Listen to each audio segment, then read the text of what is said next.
விஷப்பாம்பின் தலைமேல் ஒரு பாலகன் ஆடிய நடனம். அவனின் வலியைக் கண்டு தேவலோக பசுக்களை கண்ணீர் விட்டு கதறின. அந்த பசுக்களின் அழுகையை நிறுத்த கிருஷ்ணன் நிகழ்த்திய அதிசயம். அந்த அதிசயத்தை இன்றும் நீங்கள் நேரில் காணலாம். அந்த அற்புத நிகழ்வை கேளுங்கள். பார்க்கடலில் தோன்றிய காமதேனு பசுவின் புதல்விகள் நந்தினி மற்றும் பட்டி.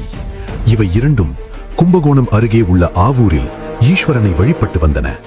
ஒருமுறை நாரத முனிவர் இந்த பசுக்களிடம் கிருஷ்ணாவதாரத்தில் 5 தலை நாகமான காளிங்கனின் ஆணவத்தினை அடக்கி பிறகு காளிங்கனுக்கு அருள் புரிந்ததை பசுக்களுக்கு கூறினார்.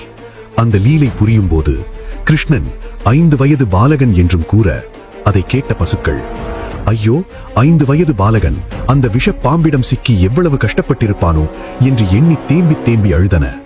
தன் குழந்தைகளின் அழுகுரல் கேட்டு துடித்த காமதேனு கிருஷ்ணனிடம் முறையிட்டது. பக்தர்களின் துயர் துடைக்கும் பரந்தாமன் ஊத்துக்காடு புஷ்பவனத்தில் ஒரு நீரூற்றை உருவாக்கி அங்கே மீண்டும் ஒரு முறை காளிங்க நர்த்தனத்தை அந்த பசுக்களுக்காக நிகழ்த்தி காட்டினார்.